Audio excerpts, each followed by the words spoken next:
Siguro kung ibabalik yung death penalty, sana sila unahin. Nasaan ang mga flood control? Nandyan ang mga flood control na overwhelm lang. A few moments later. Wala talaga. 220 meters, 55 billion. Completed ang record ng public works. Walang ginawa. Alam mo pala eh. Di ba? Alam niya pala na kailangan mag-inspect araw-araw. Sana noon mo pa ginawa yan. Hindi lang naman ngayon yan mga ganyang project. Kahit hindi DPWH project. Di ba? Alam mo, meron din sana aminin mo din na naging may kakulangan dun sa partner. Sabagay, inamin naman dyan kay Katonying noon na meron talagang lapses. Meron talaga. Magkakaroon na. Alright, what's up mga kayon, and welcome back pa rin syempre dito lang sa Joe Malone TV, issue ng bayan natin. Pag-usapan, hit it music. Kanta muna tayo ha, saglit lang yan. Pasok na mga suki, magandang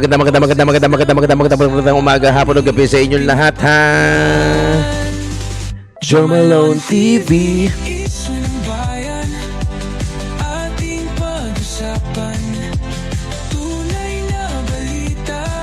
Walang kinakampihan. Sumasalamin sa katotohanan lamang para sa mamamayan. Totoo ang laban. Hindi puro drama. Grabing flood control projects yan, Diyos ko. May klarong kasagutan. Ay nako. Kasama ka dito sa diskusyon. Mga kayon, stay put lang tayo ha. Solusyon. Laging alerto, mapagmatsyag, truth ang hanap, di kami natitinag. Walang palusot, walang dayaan, tunay ang serbisyo. Diretsong Usapan. Joe Malone TV, issue ng bayan. Ating pag-usapan. Mga kayon, paki-like and share. Napaka-importante na itong gagawin nyo. Ito yung participation na napaka-importante na gagawin nyo mga kayon. Ito ang pag-like and share ng video natin. Para sa mamamayan. Para maabot. Totoo ang laban. Walang kulay. Para maabot yung mga hinayupak na yan. Talakayan katotohanan. Para sa bayan. O, syempre, magandang umaga, hapon o gabi sa mga lahat ng mga nanonood natin. Syempre, shoutout muna natin yung mga members natin dito sa Joe Malone TV, si Ma'am Lorna Tuvera, Cesar Puno, Melody Babaran, Sir Larry, Florina Dacumos, Paulos Lutong Bahay, si Ma'am Lorna Dani Ubaldo, pati na rin si Manik Sangko. Marami pong salamat sa pag-suporta nyo sa Joe Malone TV. Syempre, yung mga viewers natin abroad, yung mga OFW na laging nanonood, yung mga nakikibalita kung ano na nangyayari sa pukin ng inang bansa natin, di ba? Shoutout sa inyo, mega love shoutout. Pasensya na kayo kung kailangan nyo pang i-involve yung mga sarili nyo dahil sa lupang hinirang natin. Sa lupang sinilangan natin. Pero wala, ganun talaga eh. Alam ko naman kahit pa paano, mahal nyo pa rin ang Pilipinas. Yung nasa abroad Oo kasi yung iba dyan umuwi pa. Yung iba naman dyan, nag-migrate na. Yung iba naman dyan, nag-migrate na. Talagang wala na talagang ni maliit na parte ng sa puso nila na gusto nila pang ulilang umuwi sa Pilipinas pero nakikibalita pa rin pala sa kanila sa Pilipinas. Mega love shoutout po sa inyong lahat. Maraming salamat po sa pagtutok dito sa Joe Malone TV. Yung mga viewers natin dito sa Pilipinas, Luzon, Visayas, Mindanao, kung saan man kayo lupalop naroroon, maraming salamat po sa pag-comment nyo dyan sa baba. Paki-like and share itong video natin. Paki-share sa Facebook, o kaya i-grab nyo yung video, tapos hati-hatiin nyo sa TikTok. Kayo nang bahala. Ang importante sa atin, kumalat. Kasi tayo, ikaw, ako, yung mga nanonood sa atin, yung mga regular viewers natin, alam naman natin kung ano yung mga nangyayari sa Pilipinas, kung sino yung the best na presidente, kung ano yung mga flood control na ghost flood control projects, yung mga tiwali, yung mga corrupt na mga opisyales. Yun nga lang, mas marami pa rin sila doon sa part na yon na hindi naman tanga-tangahan eh. Lack of knowledge, lack of information. Yung talagang hindi nila abot ng karunungan nila, ng kaalaman nila, o baka hindi pa naaabot, hindi pa kumakatok sa mga kani-kanilang pintuan. Diba? Yung kusino yung mga corrupt. Ito, yung mga ghost projects. Ito yung dahilan kung bakit mahirap ang Pilipinas. Ito ang dahilan kung bakit, actually, hindi mahirap ang Pilipinas eh. na bakit bumabaha sa Maynila at kung saan-saan lugar sa saan-saan lugar sa Pilipinas kung bakit bumabaha.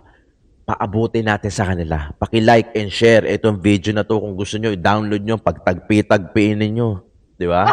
Ang goal lang natin dito, mas marami yung maabot na information ng vlog natin, mas better yung opportunity, yung chances na matuto sila at maging aware sila. Ito na naman yun eh. Di ba? Ang goal lang natin dito, maging aware tayo. Di ba? Lagi ko nga sinasabi, issue ng bayan, kailangan natin pag-usapan, kailangan natin talakayin, kailangan natin himahimayin, kailangan natin ibunyag, i-debunk natin yung mga hayop na, di ba? Na ahensya ng gobyerno natin na kung saan putya, hindi ko malaman kung paano pa nila pinapayaman yung sarili nila.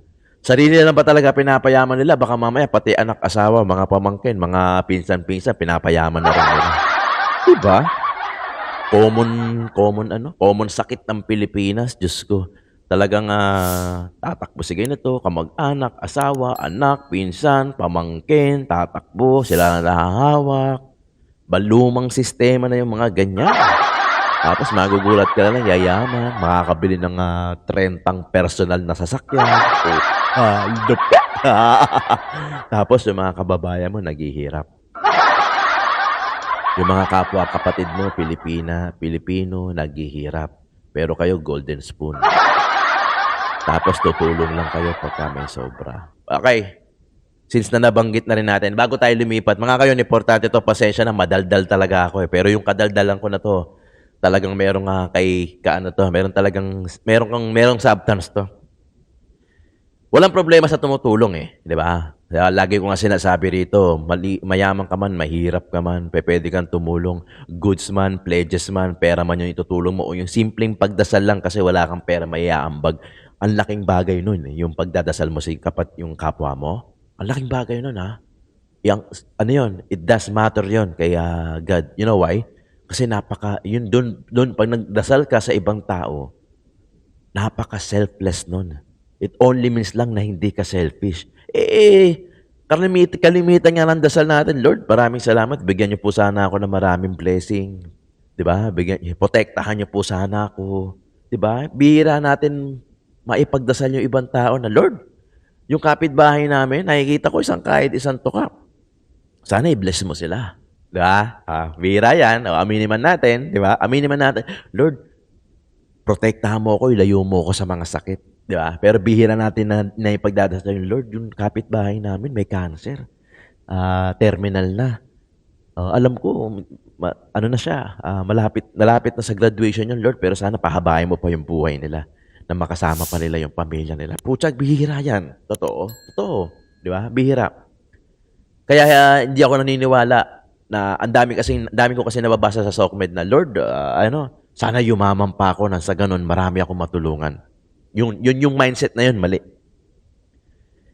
Sana, ang dasal mo, bigyan mo ako ng kakayanahan para makatulong sa iba. Diba? Hindi mo kailangan maging mayaman para tumulong sa iba. Hindi mo kailangan dumami ang pera mo para makatulong sa iba. You can still pray for them. Diba? Napaka-importante nun. Diba? Tapos, yung mga yumayaman dahil sa mga projects, DPWH na project na yan, yumaman sila.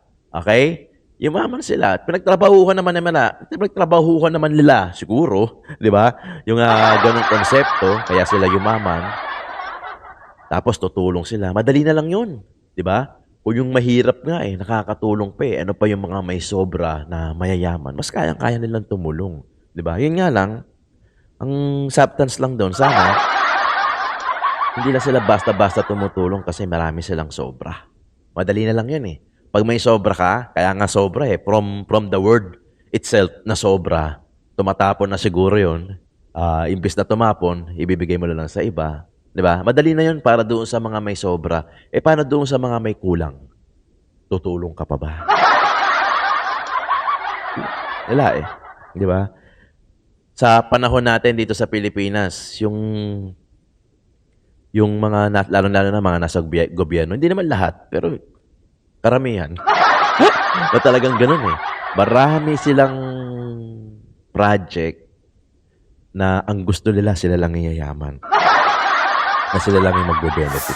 Okay, umpisa na natin itong video na to mga kayo na tumatagal na tayo masyado. Pero aminin nyo man o hindi, di ba? May substance naman yun. Okay? Nasaan ang mga flood control? Nandyan ang mga flood control na overwhelm lang. A few moments later. Wala talaga. 220 meters, 55 billion. Completed ang record ng Public Works. Walang ginawa. Kahit isang araw hindi nagtrabaho. Wala kang Lupit. makita. Puntahan ninyo. Wala kayong makita kahit na ano. Tuloy-tuloy ang pagbaha doon sa kabila. Tapos ngayon ka bababa, ngayon ka mag-i-investigate. Nasa kalahati na ng termino mo. Nasa bibig mo na rin ang galing. Ilan yung 2024? 5,500 daw yung flood control projects. Di ba? Flood control ba? Basta 5,500 daw. Ngayon wala. Bumabaha ang Maynila. Bumabaha ang Metro Manila. Bulacan. EDSA. Kaya pala nagtataka ako yung mga SLEX, NLEX, may mga tubig, may mga baha. Hindi man ganun kalalim. Pero putya, nasa ibabaw na yun eh. Nasa ibabaw na yun, may baha. Yung Skyway na nadaanan ko ng time, hindi naman malaki. Nagulat pa nga ako eh. Dito sa may Skyway, sa may ramp, umakyat ako ng Quirino. Pag akyat ko, bago ako mag-exit ng yung Panaiya, papunta akong Cavite. Puta, dire-diretso yung andar ko kasi hindi mo na-expect eh. May tubig. Siyempre napahinto ako kasi mag-i-splash yun pagka mabilis ang takbo mo eh. Napaminor akong bigla. May tubig. May tubig. Diba? Kaya pala, putya, laging ganun. Yung NLEX binabaha. Metro Manila binabaha. Yung Bulacan, tumaas ang baha. Yung neto lang yung nakaraan, yung City Hall, yung loob, medyo bumaha. Grabe. Diba? Kaya pala ganun. Eh, dahil lintik na yung flood control natin na overwhelmed pala. Tapos ngayon kabababa. Di ba? O, galit na galit yan eh. Galit na galit yan kasi natolongges siya eh. Natolongges siya. Naloko siya. Hindi siya makapanipaniwala. Putang ina, presidente na ako. Natolongges pa ako. Pero imagine niyo no? Nung compare ni Tatay Digong. May baha rin naman nung kay Tatay Digong. Di ba? Lahat naman yan may corruption eh. Di ba? May nakakalusot eh. May lulusot pagka gustong malusot. Pero may mabibisto at gustong mabibisto talaga. Ganun lang naman yun. Hindi lang naman kay Bongbong Marcos eh. Hindi naman sa administrasyon. Even kay Tatay Digong din naman siguro. If I'm not mistaken. Siguro meron din. Dahil yung corruption everywhere yan eh. Hindi yan makakalusot. Dati nga, nasa taas lang yung corruption. Ngayon, nasa baba na. Ultimo yung mga barangay tanod, kagawad, chairman, mayor, congressman, gobernador. Marunong na sila. Diba? Marunong na rin silang mangurap. Even the lowest na posisyon, public position sa gobyerno, alam na nila, di ba? Nakakalungkot yun sa Pilipinas, ha? Nakakalungkot Ilan yun. ang ghost projects ninyo dyan? This is under process of validation, Your Honor.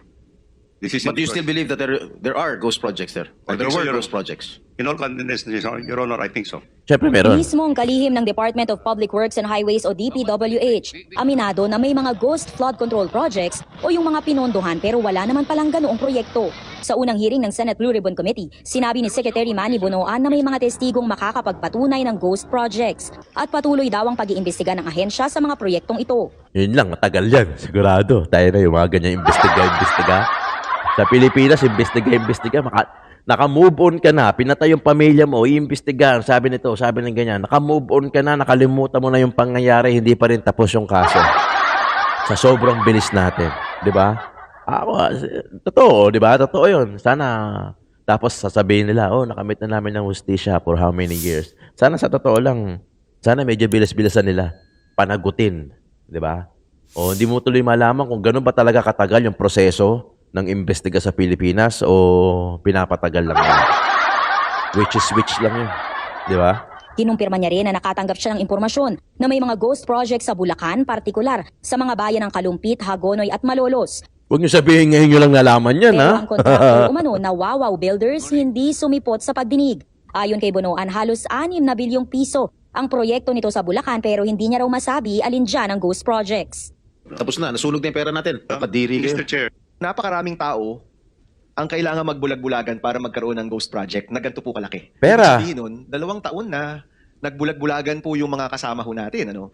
Ang tubong Bulacan na si Senator Joel Villanueva nilinaw na wala siyang kinalaman sa ghost projects at walang tinulungang kontraktor. Dito wala akong kilala dito eh. Siguro kung ibabalik yung death penalty, sana sila unahin.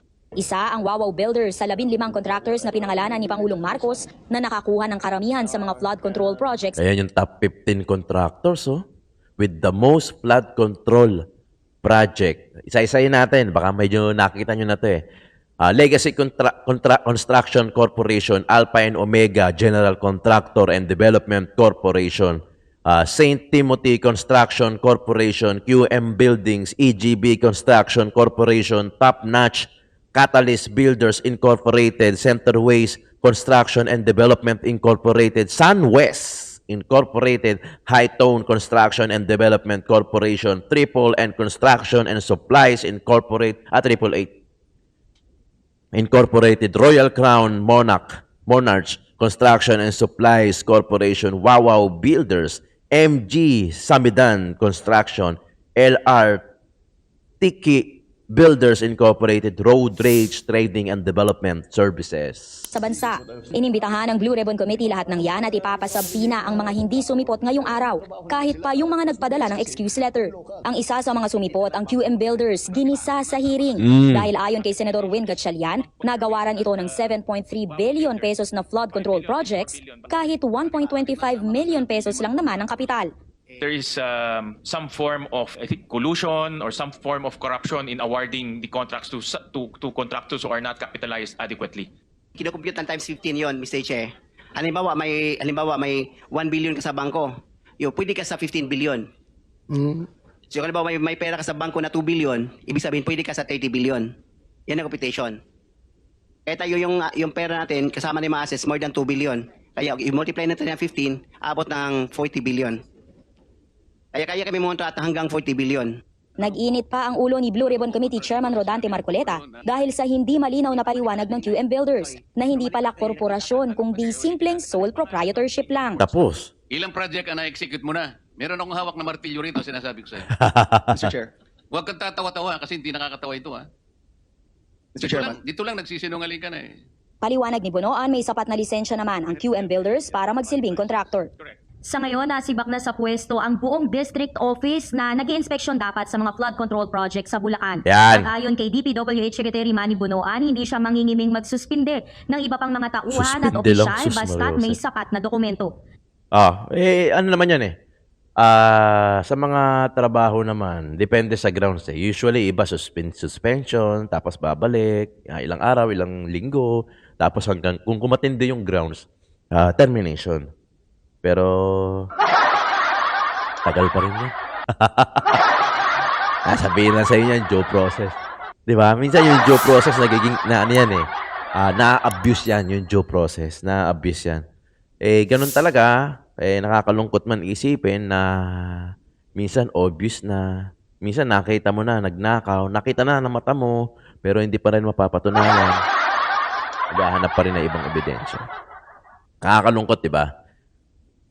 Kita nyo, lumalabas lang lalo lumalabas lahat ng kakulangan, lapses ng administrasyon. Kung talagang kung talagang magaling ka na presidente, bababa ka talaga eh, di ba? Hindi ka kasi pwede umasa na, tol, pre, kumpare mo kunyari, pre, okay ba yung natin? Yung mga DPWH project natin dyan, okay ba? Sabi na, pre, ako nang bahala, pre, huwag ka nang manggalala. I-announce mo na lang dyan, nandiyan dyan lang yan, na overwhelm lang. Si Presidente naman, syempre, tiwala sa kumpara niya, di ba? Hindi niya nabababain, hindi niya nai-inspect, di ba? Yun na nangyari siguro. Kaya nagka-leche-leche ang buhay natin. Nagtataasa, nagbabaha, konting ulan, bumaha. Bumahing ka lang, umihi ka lang sa pader, bumaha, nagulat ka, di ba? Walang bakas. Tapos, pagod na tayo doon. Kung pwede nga lang si Tatay Digong na lang forever eh. Di ba? Tatay Digong na lang. Pagod na yung tao doon sa yung sa sugar coating na malamyang gobyerno na, hindi, okay lang yan. Due process, human rights, due process, human rights. Pag mali, mali. Pag tama, tama. Pag mali, wag na ikonsinte na mali pa din na ang pang-solve. Pag mali, mali. Regardless anumang posisyon. Balik nyo na kasi yung death penalty. Hanggat wala nasasampulan ng ganyan, wala yan. Wala mangyayari sa atin. Pasensya na doon sa mga OFW na nagtatrabaho. Pagka ganitong klase ang gobyerno natin. Actually, hindi naman OFW. Lahat tayo nagtatrabaho. Dito ka man sa Pilipinas o sa ibang bansa. Pag ganito klase ang gobyerno natin, pasensya na kayo. Yung mga nagtatrabaho, baka habang buhay na kayo nagtatrabaho. Hindi pa rin kayo makaraos-raos na kahit na, alam mo yun, yung tipo mag-aalala ka pa rin kahit na umabsent ka. Kasi sayang yung isang araw. Di ba? Alam nyo yan, yung ganon. May ganon eh. Yung ganon thinking na hindi ako pwedeng umabsent kahit may sakit ako, babangon ako, absent ako kasi sayang isang araw. It only means lang na nangihinayang ka pa kasi kapos ka pa rin. Ang sakit nun, kapos ka pa rin na kailangan mong pumasok kahit mainit na yung pakiramdam mo, masakit yung balakang mo kasi nangihinayang ka sa isang araw na trabaho mo. Di ba? Na habang buhay pa rin tayong nagtatrabaho. Diba? Yun ang masakit na part doon. Na aasenso ka, hindi, yung makakaraos ka lang. Alam mo yung makakaraos ka lang, yung may kakainin kayo sa isang araw, sa isang linggo, 2 linggo, sa isang buwan, tapos the next month, higpit sinturon, diba? Kapit patalim, diba? Good morning.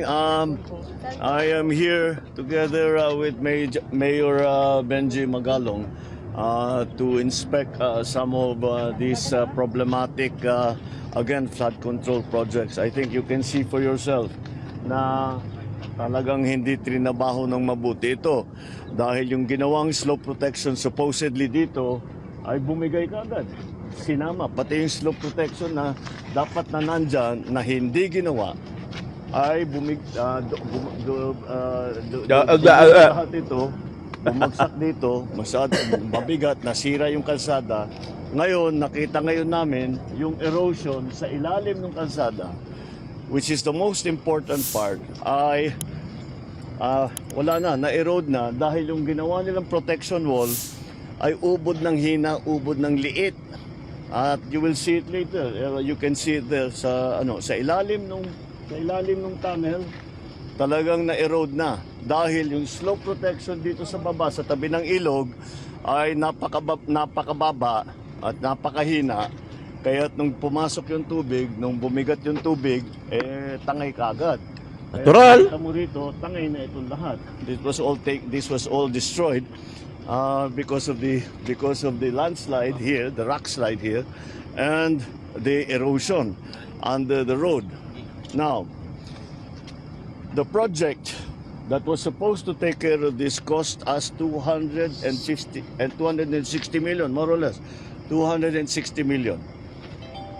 The 260 million that the government spent for this project had no effect whatsoever as to protect the slope. Parang walang ginawa. Wala talaga. Sana pareho lang. Kung hindi, wala silang tinayo, wala silang linagay na wall, wala silang linagay na riprap, wala silang linagay na slope protection, ganun din ang nangyari. Presidente Kaya ka, ha? ang valor ng kanilang trabaho is zero, complete zero. And here's the other thing, that's why I keep talking about economic sabotage. Ang feedback natin from the mayor and from the other, the mayor of Tuba is also here. Oh. Mayor Clarita. Come join us. Halika, Mayor. Dito ka. Oh, we are talking to the mayor in terms of the effect on businesses. Because of this, because nagsara ito, hindi na magamit ito, in terms of business, 30%, 35%, I think is the number, 35% kaagad ng kanilang hanap buhay ay nawala. Yes. Dahil dito. So it is not only the damage, the physical damage that we can see, but Economic it is na also rin. the Economically. damage to the economy. Yes. It is also the damage to the people's livelihood. Naghahanap buhay lang naman itong mga taong ito, tinanggal sa kanila 35% ng kanilang hanap buhay para ibulsa ang pera ng gobyerno. Naisahan ka. Kaya naman, hindi kayo magtataka that if there's something, I will not leave this office until I fix this. This is it. This is one of those things. So very, very clear. Here we go again. pang ano na tayo, pang lima na yata nating inspeksyon ito. And it's always the same. Now we will go to the next site. Yun naman yung rock netting. Yung tinatawag na rock netting. Kung makita ninyo, may mga netting na dinalagay sa ano. Unang-una, because napaka-notorious ng rock netting as corruption, pinagbawal na ang rock netting. So, pero ginawa pa rin. Pinagbawal na yan eh. Pero ginawa pa rin. Bukod pa doon, kilala ko ang supplier ng rock netting. Ang presyo ng rock netting is 3,200 pesos. Ang charge sa gobyerno is more than 12,000 pesos. Grabe. So times 4. So 75% ng kontrata kinikback. So, that's the situation we are facing. Kaya't malala ito. The other item Anong malala? I have Sobra begun yan. to learn from the LGUs. Chronic yan. Puti na lang nandyan yung LGU na nakabantay. But the LGUs are complaining. Dati, ang sistema, pagka may project sa isang lugar, halimbawa, mayor ako, na may project ng DPWH o contractor doon sa lugar ko, magkukonsulta sa local government. Hindi lang, pag malaking project, hinihiring yan from barangay to municipal to province. Walang ganun. Walang ganun na ginawa dito sa lahat na ito. Eto pa, kapag tapos na raw yung project, dati, nung gobernador ko, may acceptance ng local government. Sasabihin ng local government, okay, maayos yung inyong ginawa. Tinanggal na yon. Kaya't hindi mag-inspeksyon sila, pero wala na silang magawa. Inspeksyonin nila, sasabihin nila, hindi magandang pagkaayos. Wala na rin. Hindi sapat o mahina or whatever. Wala nang magawa yung local government executive. So tinanggal yung SOP na yon. That SOP is that before you release the project to the local government, kailangan tanggapin ng local government. And that's something that we will reinstitute. Yun ang ibabalik natin. Because the local government, alam nyo naman ako, matagal ko na sinasabi, because of my experience as governor, ang local government, wala kaming ginawa, kundi araw-araw tinitignan, ini-inspeksyon namin lahat yan. Hindi yung minsanan. Every single day, we walk around, go around, we hear reports from ordinary people, hindi yung mga opisyal. Alam mo pala eh. Di ba?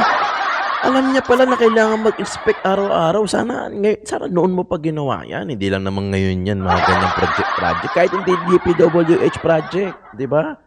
Kahit yung anything, dapat bumababa kayo. Mr. President, di ba? Hindi yan yung tipong iaasal na sa mga kakilala natin. Sige pre, okay ba? Di ako mag-aalala dyan, ha? Siguraduhin mo kasi may zona ako. Di ba? Babanggitin ko yung about dyan. O ngayon, nakikita mo na. O yung sinasabi mong overwhelmed project, andyan dyan lang yan. Ngayon, wala na. Andyan dyan pa rin naman, in fairness naman. Andyan dyan pa din, hindi pa rin tapos kasi wala pa rin natin sisimulan eh. Yung iba, wala nasimulan. Yung iba, nasimulan nga, nakatenga, o kaya yung iba, tinipid yung project. Mga ano na yan eh. Mga common palusot, mga common alibay na lang yung mga ganyan na andyan dyan naman yung project ko. Sinisimulan naman, kaso hindi pa umuusad. Siyempre, may mga kanyang-kanyang alibay yan. Hindi naman naaamin yung mga yan eh. Di ba? I-delay lang na i-delay nila yan. Yung pera, andyan din lang yan. Oh. Di ba? Pero nasa kanilang mga bulsa na yun. Ready na yun. Di ba? Kasi President na nga mismo nagsabi, may kickback eh. Sino ba naman maniniwala na walang kickback yan? Ano, gago? But ordinary people, and kaya ni sila yung nakakaalam. That's why that acceptance is so important. And that's what we are going to reinstate. That's going to be one of the measures that we think. Bakit yun ang inintay namin? Oo, bakit nila tatanggalin? Oo, hindi pwede yun. Hindi pwede yun. Kasi kung hindi tangkap ng local government, maliwanag, may problema yan. If the ang local government hindi masaya kung magkaroon ng slope protection, hindi na masasara yung kalsada. Masaya kami pag mayroong flood protection, hindi na babaha. Di siyempre tatanggapin ka agad kung maganda. Pero kung hindi maganda, sila rin ang magsasabi. Problema, andyan na yung problema eh, 'di ba? Andyan na yung problema, hindi na prevent eh, 'di ba? Hindi na prevent ngayon, ano na lang. Cure na lang yung kailangan nilang gawin ngayon. 'Di ba? Sila andyan na eh. Silang nakakaalam. Sasabihin, yung dinagay ninyong riprap masyado mababa dahil yung baha rito umaabot dito hanggang dito lang yung pader ninyo. All of those things. So those are the things that we have to correct. But over the years, these abuses only came about kasi pinapalitan ang sistema. And dinadaya lang talaga. No consultation with the local government, no acceptance from the local government. All of that. Kaya mabigat ang gagampanan na role ng ating local government dito sa ating mga ginagawa para maayos na. Marami. Well, si Mayor Benji has been very Vocal. very vocal about the problems that we have. That's why napunta ako dito. And the comments and the Papailing na lang, sumbong that have been arriving at our website has been very, very useful. Kaya ipagpatuloy sana ninyo ang inyong pagsumbong, and I'm not just talking to local government officials, kahit sino. Basta't may alam kayo, sabihin ninyo sa amin, pa-inspeksyon natin. Kasi hindi mo Kung may alam. problema, ayusin natin ang problema. Ngayon, nang-i-encourage siya ngayon na kahit sino pwede magsumbong, 'di ba? Alam mo, meron din sana aminin mo din na naging may kakulangan doon sa partner. Sa bagay, inamin naman dyan kay Katonying noon na meron talagang lapses. Meron talaga, magkakaroon talaga. Hindi naman perpekto ang gobyerno ng Pilipinas, pero what we need to know o to assure of na sana kumikilos din talaga. At pagka kumilos talaga may nakikita, may nare-resolve. Hindi yung ipe-present lang yung problema tapos bahala na kayo diyang mag-solve ng kanya-kanya kayong problema. Di ba? Pakita mo din, no? Pinakita mo na weak ka eh, di ba? Ipakita mo din naman na kahit na naging weak yung ilang taon mo, bawiin mo sana, di ba? Kasuhan mo yung mga ghost project, yung mga involved dyan sa flood control na yan.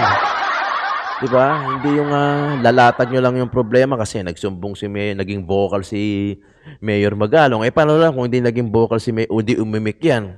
Di ba? Kung di yan matapang, di ba? Tinitira nga yan sa camera, di ba? Tinitira nga ni Benny Abante yan na magpakita ka o manahimik ka Grabe naman kayo, di ba? Bili mo yung mga tunay na concern sa Pilipino sa pera ng bayan, sila pa yung laging napagbibintangan at gusto nga patayin dito. Mayor Magalong ako rito, di ba? Ilan lang sila? Mayor Magalong, Isko Moreno, Vico Soto, ilan ba? Tatay Digong, Baste, di ba? Ilan lang yung talagang yung talagang ang malasakit nasa taong bayan. Ilan lang. Karamihan talaga, nagpapayaman lang. Yun ang masakit na part. Bahala kayong magdusa, basta kami may pera, basta kami mayaman. Tatapusin na nila sa ganun klase yung mga termino nila, di ba? O mga kayon, paki-comment dyan sa baba. Pucha, pati ako namomblema Hindi, kasi issue ng bayan problema ng bayan Kahit nasabihin natin na napag-uusapan natin, wala, kailangan natin namnamin yung sustansya Kailangan natin namnamin pati yung problema, hindi lang yung sustansya. Kumbaga, pag may kinain ka, hindi mo lang siya basta pwede lunukin lang Di ba? Kailangan namnamin mo, ano ba to? Sobra sa alat. Matamis masyado. Ito, sakto lang yung yung anghang. Di ba? Ganun din sa Sana, alam mo yun, sana, mo pa ginawa yan. Hindi naman ngayon lang lumitaw yung mga problema Mr. President Pinakita mo lang tuloy kung gaano ka kawik. Sana pakita mo din na may kakasuhan ka, may bago matapos yung termino mo. Alam ko naman, dramatic exit lang yung ginagawa mo Pero sige na. Since na alam naman din natin na gusto lang mag-exit nito na parang hero, sana kasuhan mo. Sana may mangyari doon sa nilatag mong problema. Sana may mangyari. May mapala tayo dyan. Hindi yung, bahala na yung susunod ng presidente magpatuloy ng problema na yun. Basta ako, exit na. Di ba mga kayon? Issue ng bayan nating pag-usapan. Maraming salamat, Joe Malone TV.